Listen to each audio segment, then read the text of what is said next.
Halo sobat, kembali lagi di channel Juara Donghua. Kali ini admin akan melanjutkan lagi alur cerita Battle Through the Heavens chapter terbaru.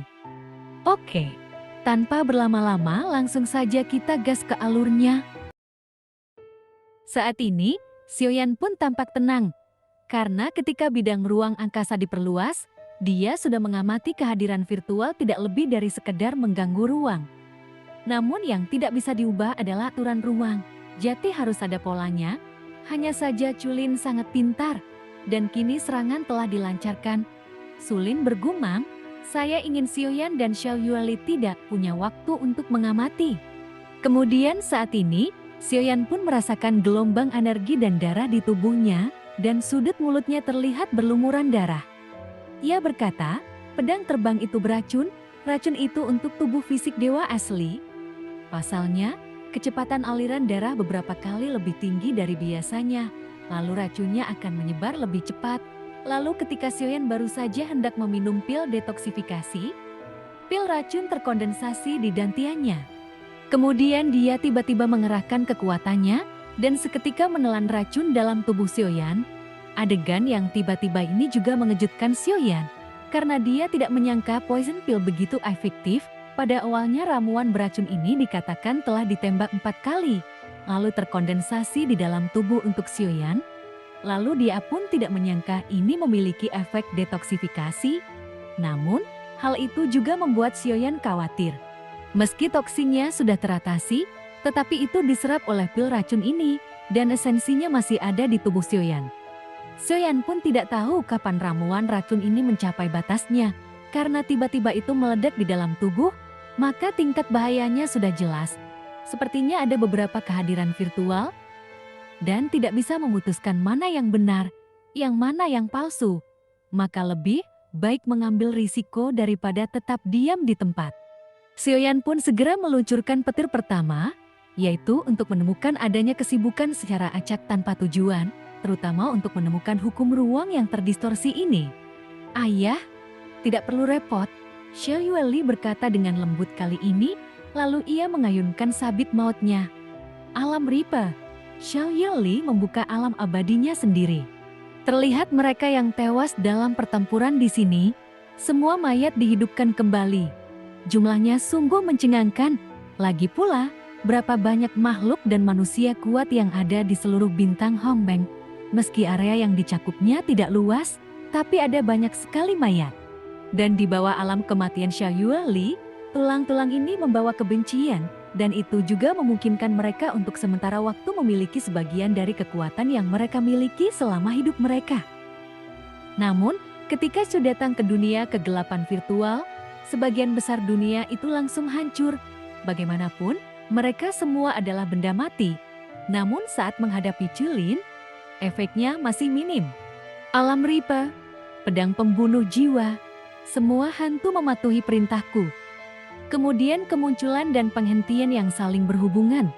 Kemudian mereka segera berkumpul di depan Xiao Yueli, kemudian berubah menjadi bilah pedang yang tidak beraturan.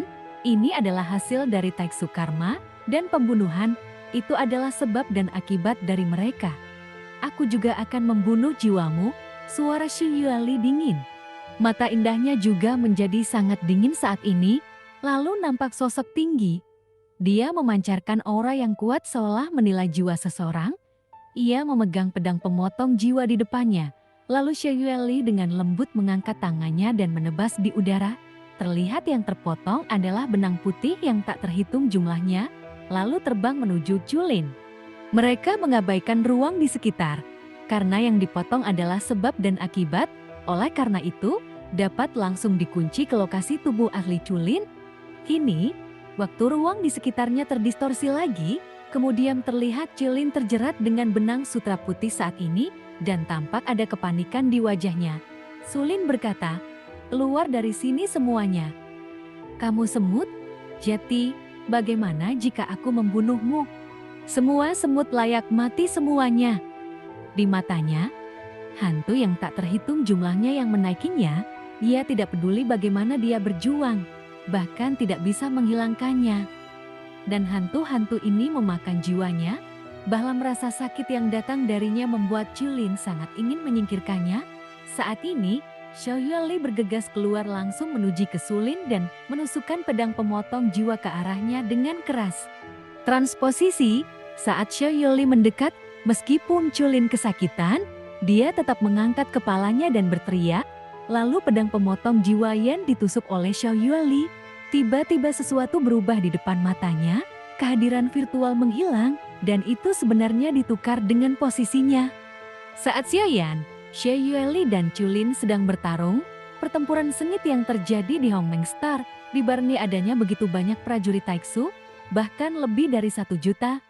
Untungnya, ada orang kuat abadi yang merupakan dewa tingkat ketiga dari dunia kuno abadi dan iblis. Yang paling penting adalah saat ini, ketiga tuh bersaudara harus bergabung ke medan perang. Lagi pula, jika mereka tidak melakukan apapun, mereka juga takut dimintai pertanggungjawaban oleh Yang Mulia nantinya. Kemudian saat ini, terlihat jumlah prajurit Taiksu masih terus bertambah dalam sekejap. Tampaknya kali ini seluruh pertempuran menjadi sulit. Dan meskipun 50.000 dewa abadi terus-menerus membunuh, namun jumlah prajurit Taiksu yang keluar dari beberapa kapal dewa kekosongan tidak berkurang melainkan bertambah. Jadi mereka harus menahan serangan Taiksu. Kekuatan Taiksu bergantung pada jumlah yang besar. Jadi solusinya harus mengalahkan musuh dengan serangan berturut-turut seperti nengat terbang menuju api. Ada banyak sarana kehadiran virtual, dan itu sangat mumpuni di bidangnya. Lalu dalam waktu singkat, Xiao Yan dan Xiao Yueli terlihat sangat kompak. Xiao Yan tahu bahwa semakin lama ditunda, semakin merugikan mereka.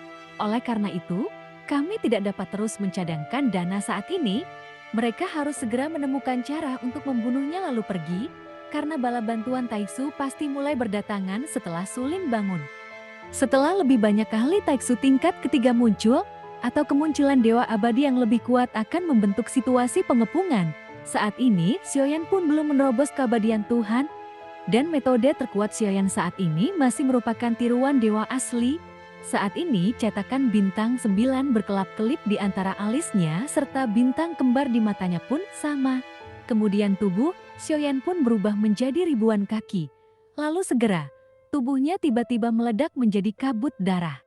Tubuh yang besar bukanlah batasnya, dan dengan kabut darah yang meledak, raksasa yang sangat super besar pun menjulang tinggi ke langit. Xing Huzi. Jari pembunuh bintang yang digunakan Xiao Yan pun sebelumnya benar-benar berubah, tapi saat ini, di bawah tubuh dewa asli super raksasa Xiao Yan, terlihat jari-jarinya pun menutupi langit, seolah menembus semua bintang menuju kehidupan. Kemudian juga kekuatan yang dikeluarkannya bahkan lebih jelas lagi. Xiao Yueli pun tentu saja mengerti, kekuatan itu mencakup jangkauan yang sangat luas di kekuatan ruang virtual. Maka peluang sukses melawan Xiao Yan juga jauh lebih kecil. Namun dia tetap melepaskan kekuatannya semaksimal mungkin. Kemudian dia mencoba membuat persegi dengan jari telunjuk dan ibu jari kedua tangan, lalu membidik Xiao Yan. Hindari nirwana yang hancur. Dan setelah kata-katanya jatuh, bagian depan jari Xiao Yan terlihat di kehampaan terus runtuh. Ternyata, dampak yang kuat terbentuk untuk memblokir serangan Xiao Yan. Namun, dampak yang ditimbulkan oleh keduanya langsung hilang mengakibatkan seluruh bintang Hong menggemetar hebat saat ini. Ketika Xiao Yueli melihat ini, ia lalu bekerja sama dengan Xiao Yan, dan dia bergegas menuju Chulin lagi. Pedang pembunuh jiwa di tangan itu membawa jiwa tak berdosa yang berhubungan dengan Chulin.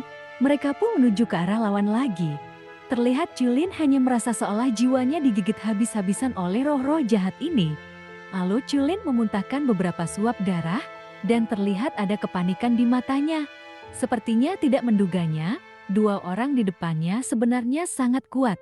Sulin berkata, "Kalian adalah semut yang ingin membunuh Yang Mulia, maka itu sama sekali tidak mungkin." Terlihat Chulin benar-benar dirugikan, lalu mereka hanya mendengarkan saja dia berteriak keras. Lalu tiba-tiba Sulin pun membuka tangannya. Kemudian prajurit Taiksu yang tak terhitung jumlahnya mengikuti satu demi satu. Secara logika, kemampuan dan serangan yang dilakukan oleh Chulin membutuhkan konsumsi energi yang tidak sedikit. Tetapi sepertinya saat ini dia tidak merasa lelah sama sekali. Mungkin alasan utama untuk ini dikhawatirkan itu karena kecanduannya pada Taeksu, yaitu ia mengisi ulang energi jiwa terus-menerus, kalau tidak, pertarungan dengan intensitas tinggi menghadapi Xiaoyan dan Xiao Yuli sendirian akan menjadi hal yang berat baginya. Di sini, Chulin masih memiliki keuntungan besar, kalau tidak, kita pasti sudah dikalahkan sekarang di bawah jari Jushin. Prajurit Taeksu yang tak terhitung jumlahnya bergegas masuk, laku menggunakan tubuh mereka untuk memblokir. Di antara beberapa prajurit itu, bahkan dengan Void Guard Armor untuk melindunginya. Namun itu juga tidak dapat mendukungnya, karena tubuh sejumlah besar prajurit Taeksu langsung meledak, lalu jatuh dari udara. Tetapi dengan cara ini, itu memang melemahkan kekuatan jari pembunuh bintang milik Xiaoyan. 7 langkah Genshin, keterampilan bertarung yang diberikan oleh Yang Mulia, menjadikan semakin kuat tubuhnya dan juga 7 langkahnya menjadi lebih bertenaga. Lalu jejak kaki yang kokoh itu bisa dikatakan menutupi langit dan matahari dan cakupan-cakupannya bahkan lebih mencengangkan. Bahkan Xiao Yuli tidak pernah memikirkannya, serangan Xiaoyan akan sangat mendominasi. Saat ini era dimulai dan Chulin melihat serangan datang satu demi satu. Saat ini, dia hanya merasakan kulit kepalanya mati rasa. Dia ingin memulai konfrontasi formasi yang diatur oleh Taeksu di Hongmeng Star. Ada total 5 kapal dewa palsu di sini, dan jarak antara keduanya sama, dan agar bisa mengaktifkan formasi besar secara instan, Taeksu Shensi digunakan sebagai pemasok energi, dan dewa palsu adalah mata formasinya. Saat ini, tiba-tiba seseorang menyelimuti sebagian besar Hongmeng, lalu tanda darah mengembun di udara, kemudian menghancurkannya ke arah Xiaoyan. Kini, jejak darah perlahan berputar di udara, memancarkan kekuatan ganas. Xiaoyan berkata, "Mata anjing, hancurkan formasi ini." Hancurkan formasi ini, itu hanya angan-angan. Karena ini adalah 10 formasi pembunuhan teratas Taeksu saya, bagaimana mungkin Anda para semut menghancurkannya hanya dengan mengatakannya? Chulin mencibir dan berucap dengan sinis. Namun ketika kata-kata itu jatuh, awalnya, tanda darah yang menempel pada Xiaoyan di udara, itu benar-benar hancur di udara dan terbang menjauh. Yang tersisa hanyalah cahaya biru yang aneh, dan jika melihat ke arah cahaya biru, itu memiliki mata biru setinggi 100 kaki. Kemudian saat cahaya biru keluar darinya, suara Chulin tiba-tiba berhenti, lalu pupil matanya tiba-tiba menyusut. Pada saat ini, 7 langkah Genshin milik Xiaoyan pun menghantamnya dengan kekuatan yang begitu menakutkan. Kemudian Chulin akhirnya terlihat panik, lalu dia segera menggunakan senjata terlarang milik Taeksu. Lalu kini muncul 3 perisai dengan warna berbeda di sela-sela tangannya yang melambai, kemudian meluas dengan cepat hingga ratusan kaki. Ketiga perisai itu terus berputar menolak di depan kehadiran virtual. 3 anjing dari keluarga Tu, mengapa kamu tidak datang ke sini dan bantu aku? Chulin berteriak dengan tajam. Jelas di Taeksu kecuali nama keluarga mereka, hanya mereka yang bermarga Chu yang merupakan garis keturunan asli Taeksu, maka status nama keluarga asing lainnya jauh lebih rendah. Kemudian ketika ketiga Tu bersaudara mendengar omongan Chulin, sebenarnya mereka ingin pergi membantu, namun pada saat ini, dia sedang terjerat oleh kekuatan tingkat ketiga di dunia kuno abadi dan iblis, dan tidak bisa keluar sama sekali. Mereka berkata, "Yang mulia, kami akan segera datang." Namun kemudian, beberapa sosok dari dunia kuno abadi dan iblis menyapu ketiga bersaudara itu dengan serangan yang ganas. "Apakah kamu punya cara untuk melebur? Dan apakah masih ada cara untuk menjadi klon?" Terlihat mereka tidak menyangka. Sosok yang memenuhi langit, mereka semua adalah dewa yang abadi. Bahkan saat menghadapi dewa kuno terkuat, belum pernah ada tulisan tangan seperti itu. Kini, Chulin pun hanya bisa bertarung sendirian. Berjuang sampai sekarang. Sebenarnya, aura yang dipancarkan oleh Xiaoyan dan Xiao Yuli tidak kuat sejak awal, terutama Xiaoyan. Padahal aku tahu dia dari klan Genshin. Tapi aku tidak tahu dia begitu kuat, sehingga bisa menghindari nirwana yang hancur. Kemudian Chulin tidak punya pilihan selain menggunakan metode luar angkasa, lagi secara paksa. Tapi yang jelas, kekuatannya kali ini tidak sekuat sebelumnya. Taeksu Shenhui mungkin dapat menambah kekuatan abadinya, Tapi apa yang dilakukan Julin adalah kekuatan aturan yang hanya bisa digunakan oleh kekuatan abadi. Aturan mempunyai kekuatan yang sangat besar. Namun sebaiknya jangan digunakan terlalu sering. Saat ini, terlihat mata Julin sudah berniat mengelak saat ini. Ia terus berjuang. Namun jika bala bantuan tidak dapat tiba, maka kemungkinan besar dia akan mati dalam pertempuran ini. Dia pun segera ingin mundur, dan dia melihat dewa kekosongan di antara mereka. Dia sebenarnya merasakan jika dia ingin melarikan diri, tetap saja tidak ada yang bisa menghentikannya. Sulin berteriak, "Tidak peduli dari mana asalmu, Yang Mulia telah mengingatmu." Setelah berbicara, dia melambaikan tangannya, lalu retakan di kehampaan muncul di hadapannya. Tubuhnya menghilang ke dalamnya. Lalu terlihat satu dewa kekosongan berubah menjadi pelangi dan bergegas menuju kehampaan. Ketika melihat pemandangan ini, ketiga tuh bersaudara langsung panik. Mereka ingin melarikan diri, dan artinya kalah dari lawan. Begitu Julin lolos, maka mereka pasti akan mati di sini. Maka dari itu, tak satu pun dari ketiga bersaudara itu yang berani bersantai sejenak, dan semua bergerak dengan kecepatan penuh, bergegas menuju Void God terdekat. Nampaknya para prajurit Taiksu ini semuanya menjadi umpan meriam, tapi Sulin tidak terlalu peduli saat ini, dan hanya Taiksu yang memiliki jiwa yang bisa pergi. Tapi sekarang ketiga tuh bersaudara tidak bisa mengendalikan begitu banyak, karena ada juga selusin orang kuat Taiksu yang memiliki jiwa. Bahkan pangkatnya panglima tertinggi. Hanya saja status mereka tidak sebaik ketiga tuh bersaudara. Siapapun yang melihatnya akan lari, pasti mereka juga bergegas menuju dewa kekosongan. Namun ketika Xiao Yueli melihat ini, dia segera meluncurkan kecepatan penuh untuk mengejar.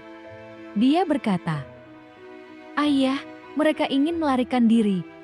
Ayo kita manfaatkan peluang seperti ini. Jika dibiarkan begitu saja sulit ditemukan. Orang yang bisa disingkirkan kali ini adalah Yang Mulia Taiksu, bukan orang biasa, dan itu cukup untuk membuat Taiksu menunjukkan kekuatan." Kini terlihat, mata Xiao Yueli menunjukkan semangat, karena bagaimanapun, Tuya telah berhasil melarikan diri sebelumnya, dan sulit untuk menghentikannya tanpa persiapan saat ini. Kemudian terlihat Xiaoyan pun nampak tenang dan tidak tergesa-gesa. Matanya hanya menatap langit, lalu sebuah ledakan pun terjadi. Saat Xiao Yueli mengejarnya di udara, tiba-tiba terdengar suara keras, ternyata Julin yang dibawanya benar-benar mengalami benturan keras. Seluruh langit menampilkan lapisan formasi terlarang muncul, memblokir formasi. Kapan ini dilakukan? Xiao Yueli tidak ragu-ragu saat melihat ini. Ia segera bergegas ke depan, lalu sabit kematian berayun dengan liar menuju dewa kekosongan, dan tidak terkecuali dewa virtual dari tiga bersaudara tuh. Mereka semua diblokir dan dihentikan secara paksa. Bagus sekali mata anjing. Kemudian saat ini, tubuh Xiaoyan pun berubah menjadi tubuh biasa. Dia menepuk mata anjing itu dan berkata dengan penuh penghargaan, "Itu wajar. Jangan kau perlihatkan keberadaanku Tuan Anjing. Aku hanya perlu memelototi Tuan Anjing. Semua makhluk hidup pasti gemetar.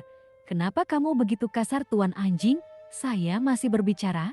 Kenapa kamu lari?" Xiaoyan pun kini sudah menginjak guntur, bergegas menuju Zheshen tempat Julin berada. Terlihat guntur menyambar di mana-mana, dan tombak pemecah bencana sudah ada di tangan. Dia memasukkan dengan gila Hao Tianlai ke dalamnya. Kemampuan Hao Tianlai adalah mengabaikan armor, dan Xiaoyan ingin mencobanya. Lalu bisakah retakan bencana langsung menembusnya? Kemudian, bencana itu pecah menjadi kilat yang menyilaukan, ditambah dengan kekuatan guntur yang dahsyat. Lalu itu ditusukkan pada dewa palsu. Pada saat yang sama, sebuah lubang besar segera menembus Zheshen, dan seluruh dewa palsu dipenuhi dengan guntur Hao Tian. Setelah melihat ini, Xiao Yueli bergegas masuk tanpa rasa takut.